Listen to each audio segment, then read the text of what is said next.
Are you planning on joining the ranks of AMD with their newly released 2nd generation Ryzen processors? Then you're probably looking at X470 motherboards. This video is for you. Stay tuned.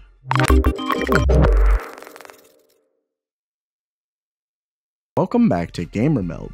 AMD's Ryzen 2000 series just launched on the 19th, and most of their new motherboards based on the X470 chipset have just released or will soon.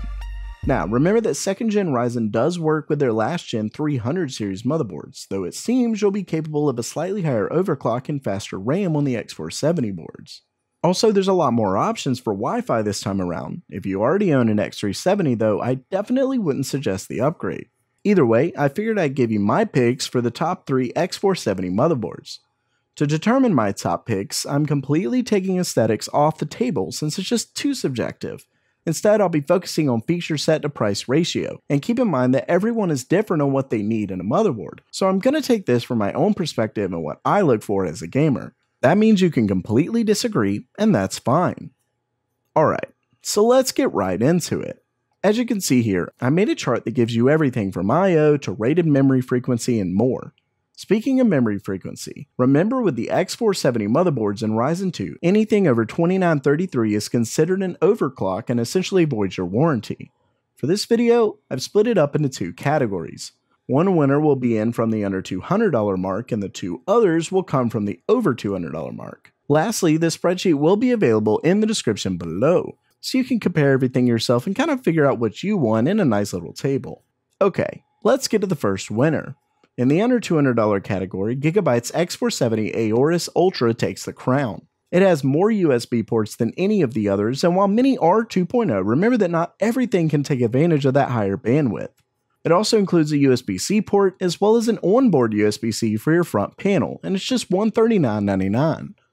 Before we get to the second pick, there's one thing to notice. Nearly all of the PCI Express configurations are the same due to the maximum lanes Ryzen offers, but make sure you fully understand them because it can be confusing at times. Like, it'll state that there's 2 PCI Express 3.0 X16 slots.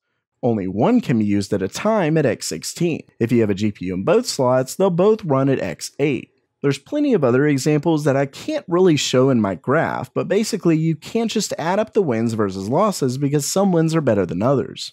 Lastly, as an honorable mention, I will say that if you're looking for Wi-Fi around this price point, I'd go for the ASRock X470 Master SLI AC, which is quite comparable to Gigabyte's with only a couple drawbacks.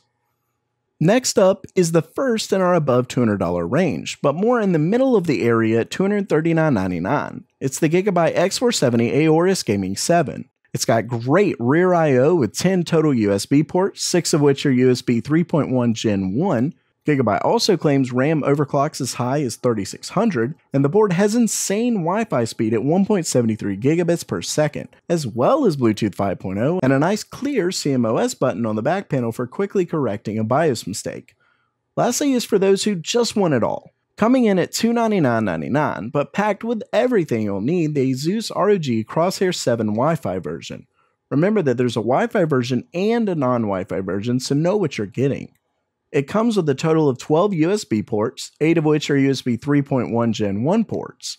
It has 802.11ac Wi-Fi with speeds up to 867 megabits per second, 4.2 Bluetooth, a clear CMOS button, 8-channel audio, though I'm thinking it's really 7.1 and that's how ASUS labels it. But basically, this has just about everything you need or want in a motherboard.